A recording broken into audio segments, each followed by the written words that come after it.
ज्योतिष जीवन अध्यात्म चैनल में आप सभी का स्वागत है। गुरु को वंदन करते हुए गणपति को नमस्कार करते हैं। आज बात करते हैं चींटियों की यानी पिप्पलिका की।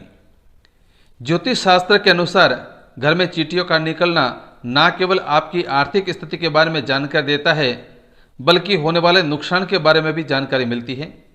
आइए जानते हैं शुभ और अशुभ क्या संकेत देती है चींटियाँ। अगर घर में चींटियाँ निकल रही है तो यह आपके जीवन में होने वाले किसी बात का संकेत देती है। घरों में चींटियों का निकलना हम आम बात समझकर उसको टाल देते हैं, गौर नहीं करते हैं, मगर यह बहुत बड़ी किसी घटना का संकेत देती है। चींटियाँ लाल चींटियाँ भी होती है, काली चींटियाँ भी होती है। अब बात करते हैं काली चींटियों की। अगर घर में काली चींटियाँ आ रही है तो ये शुभ है, सुख और ऐश्वर्य वाला समय आने का संकेत देती है और शुभ माना जाता है।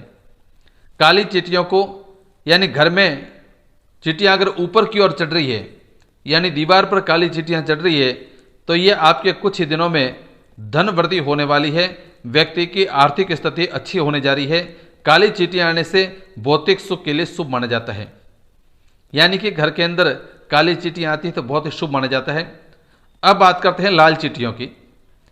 अगर मान लो घर में लाल चींटियाँ निकल रही है तो सावधान हो जाए। लाल चींटियाँ अशुभ का संकेत देती है। भविष्य की परेशानियां, विवाद, धन खर्च होने का संकेत देती है। परंतु अगर लाल चींटियां मुंह में अंडा लेकर के और घर से बाहर की ओर निकले तो इसका मतलब है ये शुभ संकेत है, अच्छे संकेत से देखा जाता है। काली चींटियां घर के किसी भी दिशा से आए, घर में पूर्व, पश्चिम, उत्तर, दक्षिण किसी भी दिशा से अगर काली चींटियां आती है तो शुभ मानी जाती है, फायदेमंद होती है। और चींटियां जो घर में आती है उनको खाद्य पदार्थ भी डालना चाहिए। चींटियों को भूखा नहीं रखना चाहिए। और बाहर कीड़ी नगरा होता है, जहाँ ज़्यादा चींटियाँ होती है, ज़्यादा संख्या में होती है, वहाँ कीड़ी नगरा भी सींचना चाहिए। जैसे रविवार, बुधवार को कीड़ी नगरा सींचने से राहु, केतु, शनि जनित जो भी दोष है वह शांत होते हैं, वह जीवन में ग्रह दोष खत्म होते हैं, वह शुभ योग और लक्ष्मी योग शुरू हो जाता है। यानी अब बात करते हैं नुकसान होने की आशंका। नुकसान कब होता है? जब घर के अंदर बार बार लाल चींटियाँ निकले। इसका मतलब है घर के अंदर नुकसान होना, वाद विवाद होना, या शुभ संकेत नहीं है, धन खर्च होना या कोई बीमारी का आना। इस प्रकार से लाल चींटियों का आना ये संकेत देता है। अब है धन वृद्धि का योग। चींटियाँ, काली चींटियाँ मान लो चावल के बर्तन में से निकल रही है तो ये धन वृद्धि का योग है, ऐश्वर्य सुख संपत्ति का योग है। अब है भौतिक सुखों में वृद्धि। यानी कि चींटियाँ जहाँ सोने में से निकल रही है, यानी कि जहाँ आभूषण अपने रखे हुए हैं उन आभूषणों के स्थान में से जहाँ सोना रखा हो वहाँ से अगर चींटियाँ निकल रही है तो इसका मतलब अपने घर में आभूषण सोने की वृद्धि होने वाली है, यानी कि धन की वृद्धि होने वाली है। अगर मान लो काली चींटियाँ छत में से निकले या छत के ऊपर से निकले तो इसका मतलब शीघ्र ही धन संपत्ति मिलने वाली है। चींटियाँ भगाने का तरीका क्या है? मान लो बार बार चींटियाँ अगर निकल रही है घर में तो उसको कैसे भगाएं?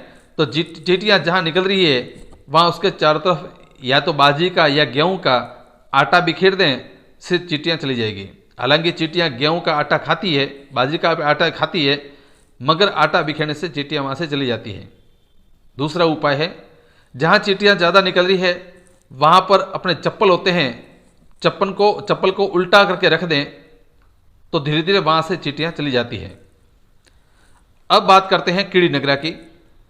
कीड़ी नगरा को सींचना चाहिए।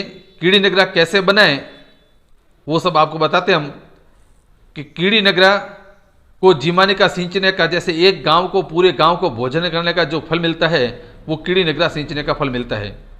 कीड़ी नगरा बनाए कैसे? यानी कि बाजरी का या गेहूं का मोटा आटा लें, उसमें घी मिलाएं, शक्कर मिलाएं और कोपरा जो होता है खोपरा उसका बुरादा मिलाएं। इस प्रकार से कीड़ी नगरा तैयार करके शनिवार को, बुधवार को, अमावस्या को, पूर्णिमा को या अपने जन्मदिन पर या किसी त्यौहार पर या अपने कोई शुभ कार्य कर रहे हो वहाँ उस दिन कीड़ी नगरा को अवश्य ही सींचना चाहिए, जिससे अपने सब कष्ट है, सब रोग है, सब मतलब ग्रह दोष है खत्म हो जाते हैं और शुभ संकेत, शुभ मतलब समय शुरू हो जाता है। जय श्री कृष्ण।